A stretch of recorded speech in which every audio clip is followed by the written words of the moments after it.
అందరికీ నమస్కారం. రాజనీతి కనెక్టింగ్ ది డాట్స్కు స్వాగతం. కేంద్రంలో శాశ్వతంగా అధికారం చేజిక్కించుకునే దిశగా భారతీయ జనతా పార్టీ అడుగులు వేస్తోందా? హర్యానా, మహారాష్ట్ర, బీహార్ శాసనసభలకు జరిగిన ఎన్నికల్లో భారతీయ జనతా పార్టీ సాధించిన విజయాలను చూస్తుంటే ఢిల్లీ అధికార పీఠంపై శాశ్వతంగా పాగా వేసే దిశగానే ఆ పార్టీ వ్యూహాత్మకంగా అడుగులు వేస్తున్నట్టు కనిపిస్తోంది. లోక్సభకు 2024లో జరిగిన ఎన్నికల్లో 400కు పైగా సీట్లు సాధించే లక్ష్యంతో భారతీయ జనతా పార్టీ రంగంలోకి దిగింది. అబ్ కీ బార్ 400 పార్ అంటూ నినదించింది. కానీ తీరా ఫలితాలు వెలువడిన తరువాత ఆ పార్టీ కేంద్రంలో ప్రభుత్వ ఏర్పాటుకు అవసరమైన కనీసం మెజారిటీని కూడా సాధించలేక 240 సీట్లకు పరిమితమైపోయింది. దీంతో ఇక బీజేపీ పని అయిపోయినట్టే అని అందరూ అనుకున్నారు. కానీ ఆ తర్వాత సెప్టెంబర్లో హర్యానా శాసనసభకు, ఆ వెనువెంటనే మహారాష్ట్ర అసెంబ్లీకి జరిగిన ఎన్నికల్లో భారతీయ జనతా పార్టీ ఆ రెండు రాష్ట్రాల్లోనూ అధికారాన్ని నిలబెట్టుకోగలిగింది. ఆ రెండు రాష్ట్రాల్లో బీజేపీ నేతృత్వంలో అధికారంలో ఉన్న కూటమి ప్రభుత్వాలు ప్రజా వ్యతిరేక సునామీలో కొట్టుకుపోతాయని రాజకీయ పండితులు వేసిన అంచనాలను బీజేపీ పటాపంచలు చేసింది. ఇక తాజాగా బీహార్ శాసనసభకు జరిగిన ఎన్నికల్లో కూడా భారతీయ జనతా పార్టీ రాజకీయ పండితుల అంచనాలను తల్లకిందులు చేస్తూ విజయదుందుబి మ్రోగించింది.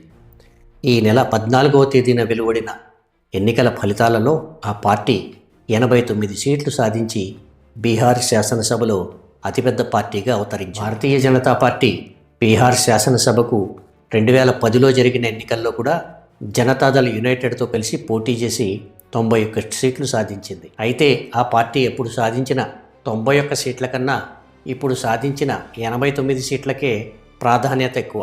ఎందుకంటే ఆనాడు 91 సీట్లు సాధించిన తన మిత్రపక్షమైన జేడీయూ పార్టీకి 115 సీట్లు లభించడంతో ఆ పార్టీ శాసనసభలో అతిపెద్ద పార్టీగా అవతరించింది. దీంతో బీజేపీకి ఆనాడు ముఖ్యమంత్రి పీఠం దక్కలేదు. 2015 ఎన్నికల్లో కూడా బీజేపీ తన మిత్రపక్షమైన జేడీయూ కంటే తక్కువ సీట్లే సాధించగలిగింది. దీంతో ఆ రెండు సందర్భాల్లోనూ నితీష్ కుమార్కే ముఖ్యమంత్రి పీఠం కట్టబెట్టక తప్పలేదు. అయితే ఈసారి మాత్రం బీజేపీదే పైచేయిగా నిలిచింది. ఇక బీహార్ ముఖ్యమంత్రి కుర్చీలో ఎవరు కూర్చుంటారు అనే అంశాన్ని పక్కన పెట్టి ఢిల్లీ పీఠంపై శాశ్వతంగా పాగా వేసేందుకు భారతీయ జనతా పార్టీ వేస్తున్న ఎత్తుగడల వైపు ఒకసారి దృష్టి సారిద్దాం. దేశంలోని హిందీ హార్ట్ బెల్ట్ రాష్ట్రాలపై సంపూర్ణ పట్టు సాధించాలనేది భారతీయ జనతా పార్టీ చిరకాల వాంఛ. ఉత్తర మధ్య భారతంలోని హిందీ బెల్ట్గా పిలిచే రాష్ట్రాలైన బీహార్, ఛత్తీస్గఢ్, హర్యానా, హిమాచల్ ప్రదేశ్, జార్ఖండ్, రాజస్థాన్, మధ్యప్రదేశ్, ఉత్తరప్రదేశ్, ఉత్తరాఖండ్ రాష్ట్రాలలో అధికారాన్ని చేజిక్కించుకోవాలని భారతీయ జనతా పార్టీ ఎన్నాళ్లుగానో కలలు కొంటోంది. ఈ 9 రాష్ట్రాల్లో ఇప్పటికే హిమాచల్ ప్రదేశ్, జార్ఖండ్ మినహా మిగిలిన రాష్ట్రాలన్నీ కూడా భారతీయ జనతా పార్టీ ఏలుబడిలోనే ఉన్నాయి. బీహార్లో స్వతంత్రంగా అధికారం చేజిక్కించుకోవాలని బీజేపీ ఎన్నాళ్లుగానో ఆశపడుతోంది. ఇప్పుడు బీహార్ శాసనసభలో 89 స్థానాలు సాధించి అతిపెద్ద పార్టీగా అవతరించడంతో ఆ స్వప్నం త్వరలోనే సాకారం అవుతుందని భారతీయ జనతా పార్టీ అధిష్టానం బలంగా నమ్ముతోంది. ఇక హిందీ బెల్ట్లోని 9 రాష్ట్రాల్లో ఉన్న లోక్సభ స్థానాల సంఖ్య సుమారు 218.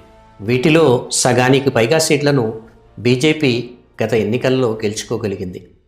ఇక దేశంలోని పశ్చిమ రాష్ట్రాలైన గుజరాత్, మహారాష్ట్ర, గోవాలలో బీజేపీ ఇప్పటికే పాగా వేసింది. ఈ 3 రాష్ట్రాల్లో మొత్తం లోక్సభ స్థానాల సంఖ్య 76. అయితే వీటిలో సుమారు 37 సీట్లు ఇప్పుడు భారతీయ జనతా పార్టీ ఖాతాలోనే ఉన్నాయి. ఇక పశ్చిమ బెంగాల్లో అధికారం కోసం బీజేపీ ఎప్పటి నుంచో కలలు కంటూనే ఉంది. పశ్చిమ బెంగాల్కు పొరుగునే ఉన్న బీహార్లో పాగా వేస్తే బెంగాల్లో సులభంగానే జెండా ఎగరవేయొచ్చని బీజేపీ నేతలు ఆశిస్తున్నారు. పశ్చిమ బెంగాల్ శాసనసభ కాలపరిమితి వచ్చే ఏడాది మే నెల మొదటి వారంలో ముగియనుంది. ఈలోగానే బెంగాల్ అసెంబ్లీకి ఎన్నికలు జరగాల్సి ఉంటుంది. మహారాష్ట్ర, హర్యానా, బీహార్ రాష్ట్రాల శాసనసభల ఎన్నికలకు ముందు ఎన్నికల కమిషన్ చేపట్టిన ఓటర్ల జాబితా సవరణలపై పెద్ద ఎత్తున విమర్శలు, ఆరోపణలు తలెత్తిన సంగతి తెలిసిందే. ఈ 3 రాష్ట్రాల్లో జరిగిన ఓటర్ల జాబితా సవరణలపై ప్రతిపక్షాలు, కొందరు మేధావులు, సామాజిక కార్యకర్తలు ఆందోళన వ్యక్తం చేస్తున్న నేపథ్యంలోనే జరిగిన ఈ ఎన్నికల్లో ఈ 3 రాష్ట్రాల్లో భారతీయ జనతా పార్టీ విజయం సాధించడం గమనించదగ్గ విషయం. మహారాష్ట్రలో లోక్సభ ఎన్నికలకు, శాసనసభ ఎన్నికలకు మధ్య ఉన్న కాల వ్యవధిలో ఓటర్ల సంఖ్య 1 కోటికి పైగా పెరగడం పెద్ద ఎత్తున అనుమానాలకు తావిచ్చింది.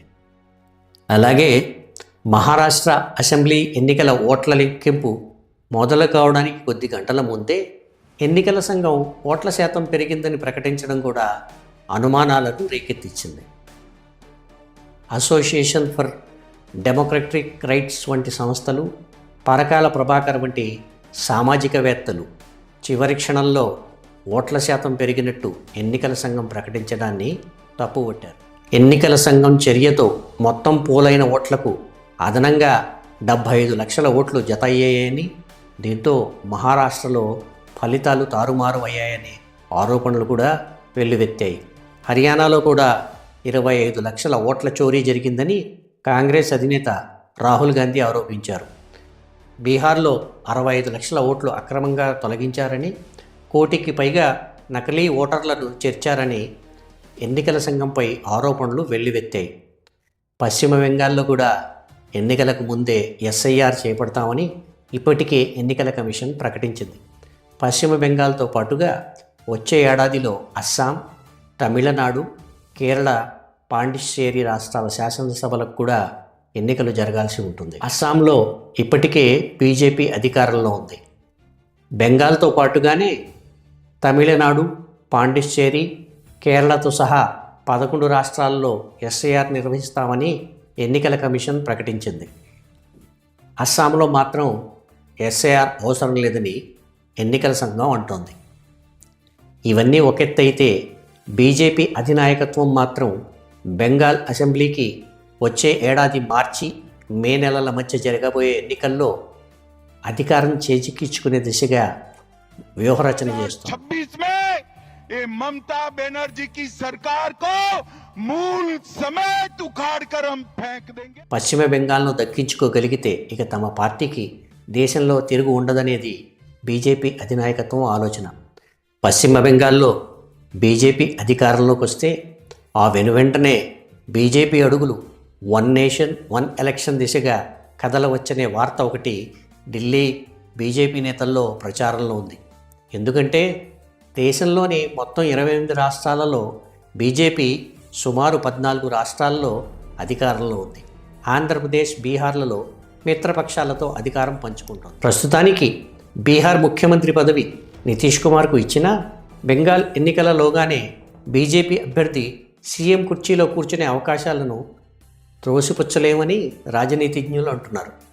ఎక్కువ లోక్సభ సీట్లు ఉన్న ఉత్తరప్రదేశ్, బీహార్, మహారాష్ట్ర ఇప్పటికే బీజేపీ ఏలుబడిలో ఉన్నాయి. ఇక లోక్సభ స్థానాలు అధికంగా ఉన్న మరో రాష్ట్రం పశ్చిమ బెంగాల్. పశ్చిమ బెంగాల్లో 42 లోక్సభ సీట్లు ఉన్నాయి. ఈ 42 స్థానాల్లో 12 స్థానాలను గత ఎన్నికల్లో బీజేపీ గెలుచుకుంది. పెద్ద రాష్ట్రాలను గుప్పెట్లో పెట్టుకుంటే దేశమంతటా ఒకేసారి ఎన్నికలు నిర్వహించి తిరిగి అధికారం చేజిక్కించుకోవచ్చనేది బీజేపీ అధినాయకత్వం ఆలోచనగా చెబుతున్నారు. బీజేపీ అధినాయకత్వం ఆశించినట్టుగానే 1 నేషన్ 1 ఎలక్షన్ సవ్యంగా జరిగితే ప్రపంచంలో అతిపెద్ద ప్రజాస్వామ్య దేశమైన భారత్ 1 నేషన్ 1 పార్టీగా రూపాంతరం చెందడానికి ఎంతో సమయం పట్టకపోవచ్చు. ఈ టాపిక్ ఇంతటితో ముగిద్దాం. వచ్చే వారం మరో కొత్త టాపిక్తో కలుగుతాం. అంతవరకు సెలవు. వీడియో నచ్చితే లైక్ చేయండి, మీ మిత్రులకు షేర్ చేయండి, సబ్స్క్రైబ్ చేయడం మర్చిపోకండి. శుభరాత్రి, గుడ్ నైట్.